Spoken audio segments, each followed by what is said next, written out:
Welcome back to the Tiny Room Hanger. This is Mike, and happy Friday, everybody. Hope everybody is doing well today. Today, I'm going to ask a question, and do you love the 80s? Because I know I love the 80s, and trust me, that parody video is coming. But my question is, was it better in the 80s than it is now when it comes to collecting, when it comes to life in general? And a lot of things that we are going to talk about are going to have some correlations to each other. We'll get into all of that. I actually like to present facts when it comes to this because there's a lot of things that are qualitative feelings. I have my feelings because I love the 80s and kind of hated the 90s in a way. But I'm also having a great time right now. So which one's better? Let's get into some facts. But more importantly, let's have some fun. And I have my answer closer to the end of this. I wonder what yours is. Let's see what's better, the 80s or right now? Coming up.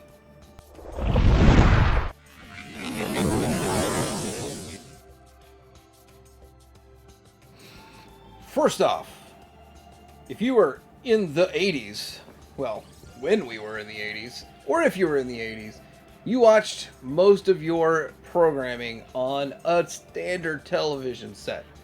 And when your show came on, you had to either be right in front of it or you had to record it. But for the most part, you wanted to catch said TV show. And there's a lot to be said about the shared experience of everybody coming together to watch that said TV show. One of only a few shows that were on. There weren't a ton of shows on like there are now. If you wanted to watch a show that came on while you were at school or on the way home from school or was just too early in the morning for you to wake up, you had to work this Betamax. I had the Betamax and didn't have a remote, and trying to use those weird little buttons to program the timer was not the easiest. Betamax really did suck.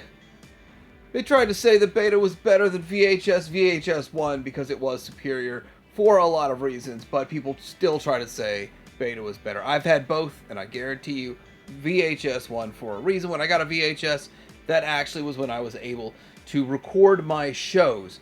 But all the stuff I recorded on Beta, it kind of got lost because I got rid of it.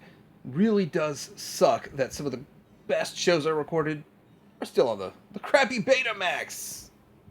In contrast, today we have these streaming platforms. So the plus back in the day was that you could just record it off the TV for free in very poor quality. The plus today is the fact that you get pretty much everything you want to watch at your fingertips. The plus back in the day was that everybody was pretty much watching the same stuff, so everybody had stuff to talk about when it came to the media. These days, we are extremely fragmented. Well, we're fragmented as a society. I don't want to get into that. We're fragmented in our entertainment because there are so many download options. There are so many streaming options. And among the streaming options are tens of thousands, if not millions, of different viewing options. Meaning we end up with kind of just a cluster of different things that we randomly watch. Very few shows break through to a larger audience. And with that, there's no guarantee that everybody's going to watch it. So with that, we don't have phenomenons like we did back in the 80s. Back in the 80s, you would go on your local toy hunts to your Targets, to your Walmarts, to your TG&Y that I don't think exists anymore, or at least not in this neck of the woods. Now, with that, there was a bit of a trade-off. So back in the day that you could go to the stores, prices were pretty decent for the most part, for most of the things that you were looking for, and hunt them down. You go to the Walmart and Target maybe once or twice a week. It was much different type of lifestyle looking for stuff back in the day, and looking for stuff that had a relatively affordable price point. For like $2 or $3, you could get yourself something once in a while as a kid, and that's really where the price point needed to be. We're going to get into cost here in a little bit, and we'll get into specialty stores in a bit also. Nowadays, we see a lot of online shopping. Personally, I don't shop much at Amazon. I'm really working hard to fill my cart so I get free shipping. But with that, lots of people shop online because they feel like it's more convenient, it's easier, but more out of necessity, which is sad. As retail seems to start to die off. It's not fully dead, but as it starts to die off, we see people shifting to online. I personally shop more online than I ever thought I would, and not out of fun at all whatsoever. Pure necessity. I would prefer to go into a physical building and shop around and enjoy the experience. That's me, because I'm old school. But yeah, when you're shopping online for stuff, it's always a good time for a plug. TH Sports Reviewer, Show Z Store. Show Z Store is my number one place that I go for buying Masterpiece Transformers and also G1s. And we are going to get into that here in a little bit, but let's get through to the specialty stores. Back in the day, we had several specialty toy stores. I can't list and name them all because I didn't get to go to all of them. Not all of them were around these parts. And Toys R Us is a big one. I was always excited. I mean, this was amazing. Why would a kid get so excited about going to Toys R Us when they carry a lot of the same stuff that you have at the Walmart? Well, you had 2 aisles at the Walmart, and you had entire aisles just of vintage G1 Transformers. And you're not talking 1 or 2, you're talking stacked deep of Transformers. It was very exciting back in the day to be a kid, to go to the store to get this, but to go to Toys R Us, a specialty one, was mind-blowing back in the day. Nowadays, Toys R Us, the revamped version, it sucks. Now, I will admit, price was always a bit higher at Toys R Us than Walmart and Target and all these other places, and that was bad, but in a way, their higher price kept certain things in stock longer. That's where I got my Jetfire, that I still have it in the box. Now, to me, KB was the best. KB had better prices. They actually had older stuff. Yes, they were sort of a closeout. I want to say that I got more excited about getting stuff I missed out on when it went to KB, and even in the 90s, I would go to KB and I would see stuff that I had no idea even existed, and the prices, I was just like, how could they afford to sell this stuff so much cheaper than other comparable toy lines? It was because they were a blowout. Everything was a blowout, and that was awesome. To have a KB, to be able to get all of these things for such a great price, to get Kenner Star Wars figures 2 for $1. I mean, those were the days. Those were definitely days back in the 80s. Nowadays, we got specialty stores like Dallas Vintage Toys, which I've been going to Dallas Vintage Toys, and I've actually been going to Dallas Vintage Toys since before Dallas Vintage Toys was Dallas Vintage Toys. Sean is awesome. Sean is a great dude, and he's done amazing things with his shop in Dallas. So go check him out if you're in Dallas. Look him up. I don't know the address off the top of my head. I just know how to get to it. But it is amazing, amazing shop. They also have an online presence, all that great stuff. But see, nowadays we depend on these specialty shops. But you're not getting closeout bargain deals. Prices are priced at market. That's just the way all these shops work. And they really can't operate if they sell them at 1980 prices. One day I might have to make the trek to Toy Federation. I always say I really don't like traveling that far, but I might, because they're pretty impressive. A lot of the things that they've accomplished there at Toy Federation. Another great shop, and in Greer, Ryan and team do a great job over there. And I will say this, that they have a huge media presence, being on YouTube and almost turning into superstars over here. But the shop is awesome, and it's well thought out, well planned out, and well executed. And they've expanded most recently. Steve over at Toy Base 10 in Oklahoma City, I've seen him many times over the years, and he's kind of fun, got a fun sense of humor, and lots of toys. Just lots of toys. One thing is, and I won't say it's cheating, but he puts new stuff out every day. So there's a reason to go back every day, and I've kind of worked out, I know the day he stocks it the most. That's the best way and best day to go. That's the day I go. But I'm not going to share that secret. It took me 20 years to figure it out. Anyway, Toy Base 10, lots of great options to go check out these vintage style toy stores that operate today and kind of replace the Toys R Us and KB, sort of in a way.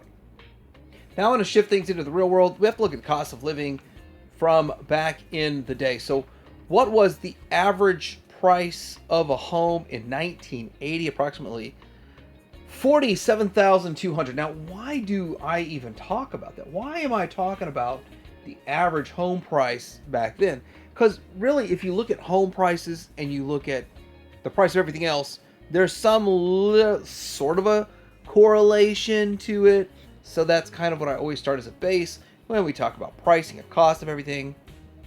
Now you got to look at the average. Well, not average. Understand, do not look at averages. The reason you want to look at the median price is because you can have Bezos's house and Musk's house is, which Musk is probably not part of it. Bezos, all of the ones, all the billionaires, all those giant mansions will skew the market. So you got to look at the median right in the middle, 356,000 to 429. So you're looking at 9 times for the average house. But there's a couple of few reasons for that. Not just a crazy wild inflation, not just a crazy wild housing market, both of which happened. You gotta look at the home sizes have changed on average, or no, median in 1980 was 1,595 square feet on average, which actually I could attest to with having family members in the construction business and watching it myself from the sidelines. That's pretty on point with where they were building the size of house on average median back in the day. Nowadays, you're looking at closer to 2,300 square feet, but actually 2,300, 22 to 2,400 square feet. So you're getting bigger house. Part of the reason the houses are costing more, bigger houses. Also, there's more regulations. You've got to have a lot of code upgrades. You've got to meet modern code. A lot of that costs a lot more money. So there's a lot more to it than just apples to apples. It's apples to pears.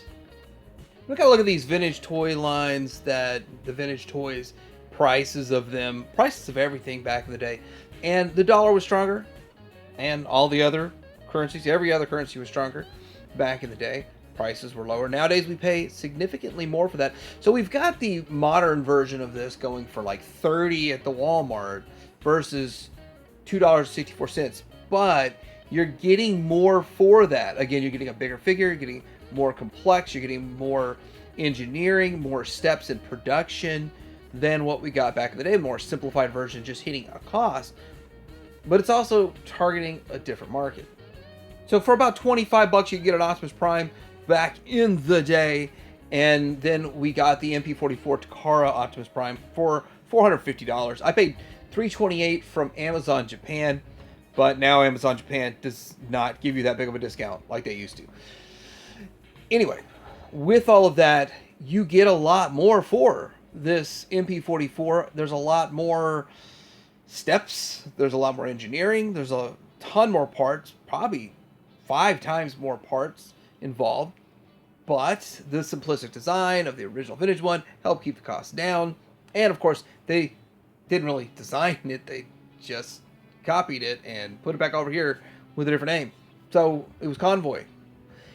This MP44 was done specifically for this to meet the cartoon that was based on the original toy. So there's a whole lot of reasons why things cost a whole lot more. Things cost more, not just from inflation. And even when you make the exact same figure, well, they make KOs, it's still going to cost more than the original price of that figure back in the day. Well, actually, the KO just came out of Shozi at $25. So it's almost apples to apples now.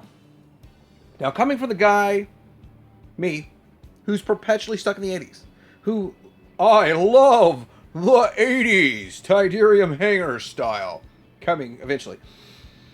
What do I think? This is 2000. Do I like the 80s better? Is it better in the 80s or is it better now? And I am not torn at all. I 100% believe right now, today, is way better than the 80s. Even though there are some advantages to the 80s, modern day gives us all of it. First of all, you don't have to run around and try to find an episode or just randomly catch an episode of your favorite show. You can get it through streaming, or even on YouTube, someone's uploaded your favorite show. There's a way to watch any movie. Somebody just told me randomly a movie. I found a place to watch it with ads for free, just out of the blue, and it was very easy in modern day time. Although the thrill of the hunt can sometimes suck, we've lost some outlets that were fun back in the day that I wish were still here. That's a sign of the times. Things have changed. We have way more options for shopping online or for just shopping at physical locations. They're not the same, but it's still there. But we also have access to everything made in the 80s, plus the things made today. If you choose to go out and collect vintage, you can at a price, at a certain price point. I mean, you can get KOs of the most popular stuff. You can get reissues of popular stuff, or you could get the official if you choose to spend that amount of money. A lot of people are hung up on, if I could go back in time, I'd buy a Megatron. That's what I would do. Well, you can still buy a Megatron now. I got the KO for like 125. Now, I will say this is kind of speaking from both sides of my mouth. You get more these days, but you have to spend more to get it. You do get less bang for your buck. That is just the reality of the world we live in, but yet it's still, you're able to make more money than you did in the 80s. That is a reality we live in also. That's not apples to apples at all either, but, I mean, you do get more. Part of the price increase is the enhancements that we see. You know, whether you truly want them or not, whether you want that level of enhancement or that level of detail or that level of price increase, it's there. I'm not going to even get into conventions or the fact that I'm not even going to touch the fashion of the 80s that was, for the most part, not great, has not survived the test of time. But what do you guys think about this? What do you think about all of the topics that I've discussed in here? And do you love the 80s, but realize you have the best of both worlds today? Like and subscribe. Comment down below. Today, Hanger out.